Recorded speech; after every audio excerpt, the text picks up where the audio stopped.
ये नजर डालते हैं आज बिहार की 25 बड़ी खबरों पर।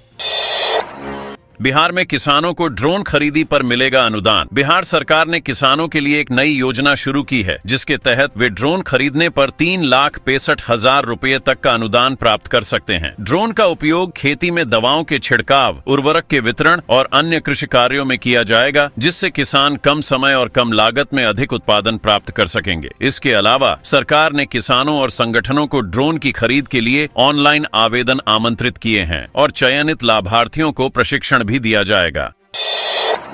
मुंगेर भागलपुर NH 80 पर जाम की समस्या का होगा समाधान। मुंगेर भागलपुर NH 80 पर सफियाबाद रेलवे क्रॉसिंग के पास जाम की समस्या को दूर करने के लिए रेलवे ओवर ब्रिज का निर्माण कार्य शुरू किया गया है। यह परियोजना आने वाले 3 से 4 महीनों में पूरी होने की उम्मीद है, जिससे लाखों यात्रियों को जाम की समस्या से राहत मिलेगी। इसके निर्माण के बाद भागलपुर, खगड़िया, बेगूसराय और उत्तर बिहार के कई इलाकों के लोग आसानी से यात्रा कर सकेंगे और न केवल यात्रियों बल्कि आसपास के निवासियों को भी सुविधा होगी। इस जिले के 128 प्रधानाध्यापकों की कटेगी सैलरी। बिहार में 128 विद्यालयों के प्रधानाध्यापकों को विद्यार्थियों के लिए अपार कार्ड बनाने में लापरवाही बरतने के कारण 3 दिन की सैलरी कटौती का सामना करना पड़ा है। अपार कार्ड, जो छात्रों की पहचान और स्थानांतरण के लिए उपयोगी होते हैं, को बनाने की जिम्मेदारी स्कूल प्रशासन की थी, लेकिन इसमें शिथिलता देखी गई। अब शिक्षा विभाग ने इन प्रधानाध्यापकों के खिलाफ सख्त कदम उठाते हुए वेतन में कटौती की है, जिससे यह संदेश जाएगा कि प्रशासन इस कार्य को प्राथमिकता के आधार पर पूरा करने में गंभीर है। देवघर जाने वाली सड़कों के लिए बड़ा ऐलान। बिहार सरकार ने अजगैबीनाथ धाम से देवघर तक 4 लेन सड़क बनाने की घोषणा की है, जिससे श्रद्धालुओं और पर्यटकों को यात्रा में आसानी होगी। यह 4 लेन सड़क परियोजना लगभग 98 किलोमीटर लंबी होगी, जो यातायात के दबाव को कम करने के साथ साथ यात्रा को भी सुरक्षित बनाएगी। इस परियोजना से क्षेत्र के विकास में भी योगदान मिलेगा और तीर्थ यात्रियों को बेहतर सुविधाएं प्राप्त होंगी, जिससे राज्य की अर्थव्यवस्था को भी लाभ होगा।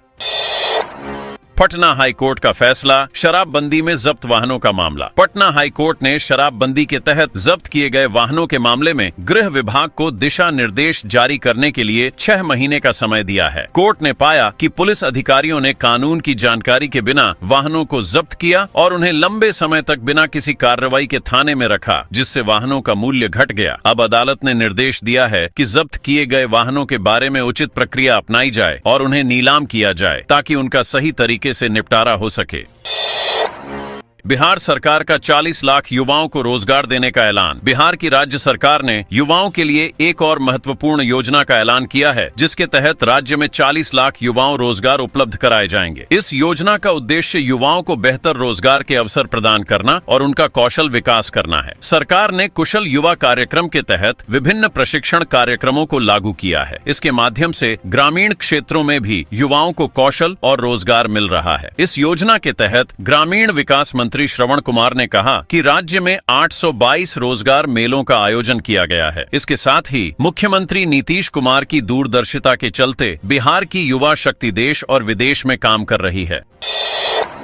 इंजीनियरिंग की नौकरी छोड़कर पुश्तैनी कारोबार में मिली सफलता। बांका जिले के सुभानपुर के मोहम्मद हामिद ने अपनी इंजीनियरिंग की नौकरी छोड़कर गांव लौटने का फैसला किया और तस्सर सिल्क से कपड़ा बुनने का पुश्तैनी कारोबार शुरू किया। बिहार उद्यमी योजना के तहत उन्हें 10 लाख रुपए की सहायता मिली, जिससे उन्होंने महिलाओं को रोजगार देने के साथ साथ इस क्षेत्र को एक नई दिशा दी। उनका कारोबार अब दिल्ली, मुंबई, कोलकाता और इटली तक फैल चुका है। हामिद का कहना है कि इस योजना ने उनकी सफलता में अहम भूमिका निभाई है और अब गांव के बुनकर भी आर्थिक रूप से सशक्त हो रहे हैं। बिहार में स्ववित्त पोषित और व्यावसायिक पाठ्यक्रमों की जांच होगी शुरू। बिहार में विश्वविद्यालयों और कॉलेजों में चल रहे स्ववित्त पोषित और व्यावसायिक पाठ्यक्रमों की आधारभूत संरचना की जांच जनवरी से शुरू होगी। शिक्षा विभाग ने इसके लिए एक टीम गठित करने का निर्देश दिया है, जो इन पाठ्यक्रमों की गुणवत्ता, संसाधन और रोजगार संभावनाओं की जांच करेगी। शिक्षा विभाग का यह कदम व्यावसायिक शिक्षा में सुधार के लिए उठाया गया है, ताकि छात्रों को रोजगार उन्मुख शिक्षा मिल सके और पाठ्यक्रम की गुणवत्ता को बेहतर बनाया जा सके। पटना और भागलपुर की सड़कों के नवीनीकरण की मिली स्वीकृति। बिहार सरकार ने पटना और भागलपुर जिलों की प्रमुख सड़कों के नवीनीकरण की योजना को मंजूरी दे दी है। पटना में दीघा सर्विस लेन के 9.57 किलोमीटर से 10.55 किमी तक के हिस्से का नवीनीकरण होगा, जबकि भागलपुर में NH 131B के 0.8 किमी से 15 किमी तक के हिस्से का उन्नयन किया जाएगा। इस कार्य के लिए क्रमशः 933 लाख रुपए और 910 लाख रुपए की राशि स्वीकृत की गई है। इन सड़कों के नवीनीकरण से यातायात की स्थिति बेहतर होगी और इससे जुड़ी अर्थव्यवस्था को भी लाभ होगा। UIDAI ने आधार कार्ड अपडेट करने की समय सीमा बढ़ाई। भारतीय विशिष्ट पहचान प्राधिकरण UIDAI ने आधार कार्ड अपडेट करने की मुफ्त सेवा की समय सीमा को बढ़ाकर 14 जून 2025 कर दिया है। पहले यह सेवा 14 दिसंबर 2024 तक थी। अब लोग अपने आधार कार्ड में नाम, पता और अन्य विवरण मुफ्त में अपडेट कर सकते हैं। इसके बाद अपडेट करने के लिए 50 रुपए का शुल्क लिया जाएगा। UIDAI ने आधार कार्ड की जानकारी अपडेट करने की सलाह दी है, विशेष रूप से उन लोगों को जिनका आधार कार्ड 10 साल पहले जारी हुआ था।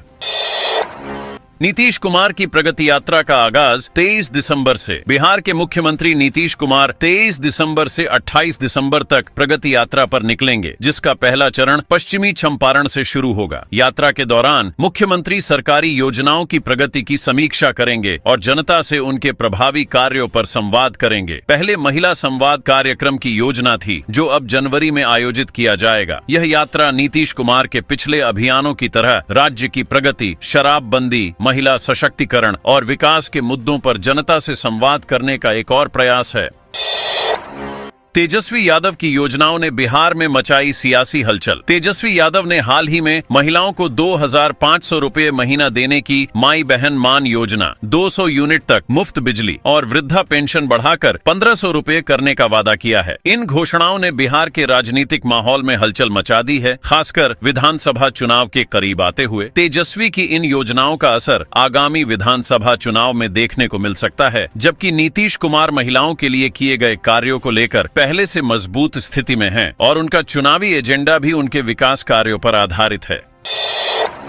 पेपर लीक के मास्टरमाइंड संजीव मुखिया की संपत्ति होगी जब्त। बिहार के कई प्रतियोगी परीक्षाओं में पेपर लीक के मास्टरमाइंड संजीव मुखिया की संपत्ति अब आर्थिक अपराध इकाई योयू द्वारा जब्त की जाएगी। अब तक 11,50,000 रुपए और कई बैंक खाते जब्त किए गए हैं। साथ ही उसकी 8 अचल संपत्तियां भी अटैच की जा चुकी हैं। संजीव मुखिया की गिरफ्तारी के लिए विशेष टीम बनाई गई है और उसके खिलाफ कड़ी कानूनी कार्रवाई की जा रही है। ये कार्रवाई पेपर लीक की साजिश में शामिल अन्य आरोपियों के खिलाफ भी की जा रही है, जिससे यह स्पष्ट है कि राज्य सरकार इस अपराध के प्रति कठोर रुख अपनाएगी। कैरी बैग पर लोगो है तो दुकानदार नहीं ले सकते बैग के पैसे। बिहार के जिलाधिकारी ने आदेश जारी किया है कि कोई भी दुकानदार उपभोक्ताओं से कंपनी या विक्रेता के लोगो वाले कैरी बैग के लिए पैसे नहीं ले सकता। इस आदेश का उल्लंघन करने पर सख्त कार्रवाई की जाएगी और इसे उपभोक्ता हितों की रक्षा के लिए महत्वपूर्ण कदम माना जा रहा है। यह कदम उपभोक्ताओं को उनके अधिकारों के प्रति जागरूक करने का है और प्रशासन ने दुकानदारों को सख्ती से पालन कराने के लिए निर्देश दिए हैं। बड़े मॉल्स और दुकानों में इस आदेश का पालन सुनिश्चित करने के लिए जागरूकता अभियान चलाया जाएगा। आंगनबाड़ी केंद्रों में कक्षा 6 तक के बच्चों की पढ़ाई होगी शुरू। बिहार में आंगनबाड़ी केंद्रों पर अब बच्चों को प्री प्राइमरी शिक्षा दी जाएगी, जिससे बच्चों को सीधे कक्षा 1 में दाखिला मिलने का रास्ता साफ होगा। 51 लाख बच्चों को इसका लाभ मिलेगा और राज्य में ड्रॉप आउट दर कम करने की कोशिश की जाएगी। आंगनबाड़ी केंद्रों को अब प्राथमिक स्कूल से टैग किया गया है, जिससे बच्चों के स्कूल जाने की संभावना बढ़ेगी। 2025 से आंगनबाड़ी केंद्रों पर नया पाठ्यक्रम लागू किया जाएगा और शिक्षकों को इसके लिए प्रशिक्षित किया जा रहा है, जिससे बच्चों को बुनियादी शिक्षा की अच्छी शुरुआत मिल सके।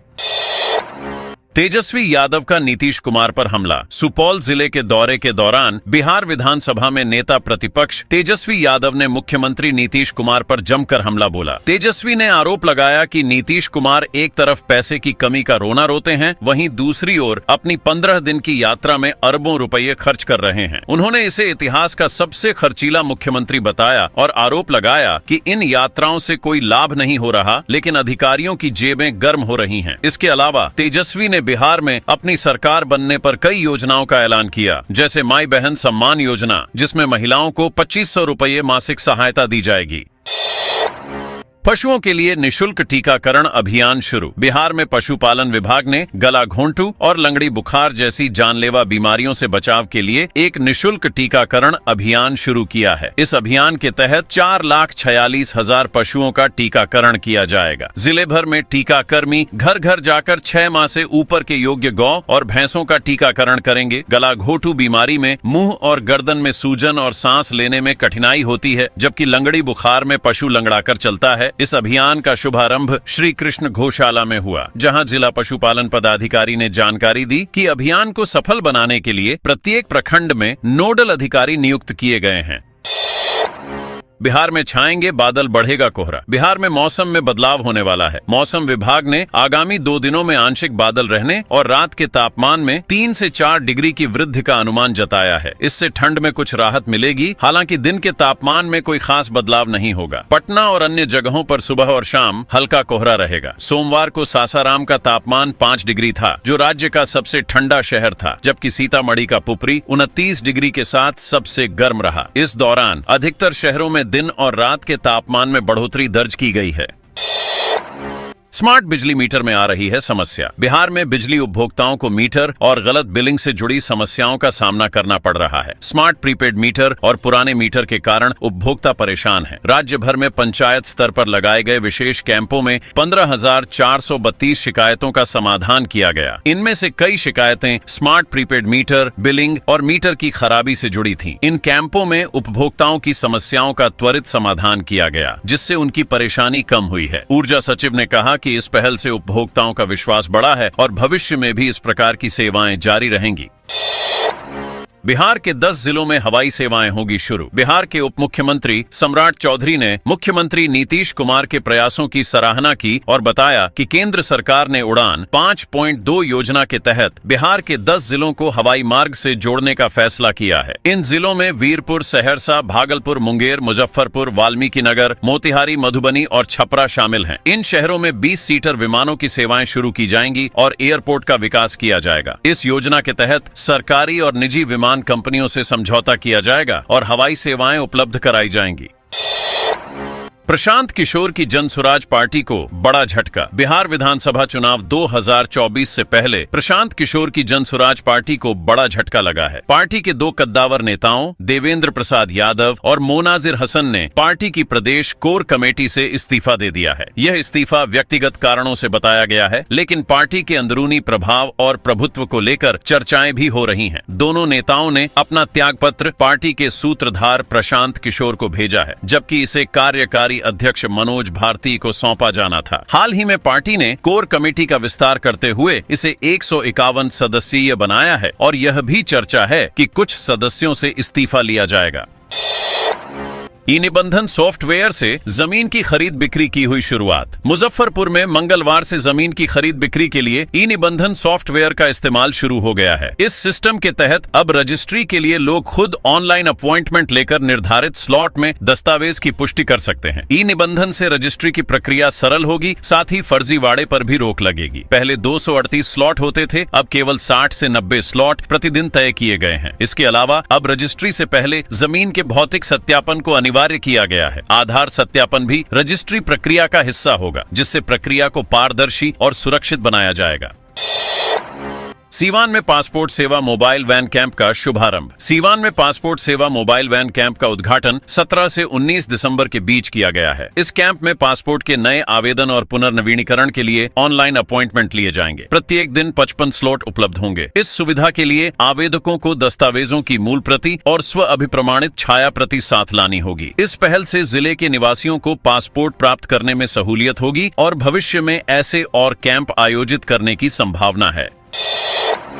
नीतीश सरकार की नई भूमि खरीदी योजना हुई शुरू। बिहार सरकार ने भूमिहीनों के लिए एक नई योजना शुरू की है, जिसके तहत उन्हें भूमि खरीदने के लिए 1 लाख रुपए की सहायता दी जाएगी। यह योजना मुख्यमंत्री गृह क्रय स्थल योजना 2024 के तहत लागू की जा रही है। लाभार्थी इस राशि से 3 से 4 डिसमिल भूमि खरीद सकते हैं और घर बना सकते हैं। योजना का उद्देश्य भूमिहीनों को जमीन उपलब्ध कराना है और इसकी निगरानी भी की जाएगी। इस योजना में चयनित लाभार्थियों को प्राथमिकता दी जाएगी और जल्द ही इसे जिले स्तर पर लागू किया जाएगा। बिहार में 28,000 करोड़ के निवेश के लिए मिली स्वीकृति। बिहार में उद्योगों के विकास के लिए कई निवेश प्रस्तावों को मंजूरी दी गई है। बिहार राज्य निवेश प्रोत्साहन बोर्ड की बैठक में 52 इकाइयों को 28,000 करोड़ रुपए से ज्यादा की सैद्धांतिक स्वीकृति दी गई है और 35 इकाइयों को 609 करोड़ रुपए की वित्तीय स्वीकृति मिली है। इस निवेश से राज्य में रोजगार के अवसर बढ़ेंगे। उद्योग विभाग के माध्यम से कई मीट्स और कार्यक्रम आयोजित किए जा रहे हैं ताकि निवेशकों को बिहार में निवेश की संभावनाओं से अवगत कराया जा सके। इस कदम से बिहार के औद्योगिक परिदृश्य में बदलाव की उम्मीद है।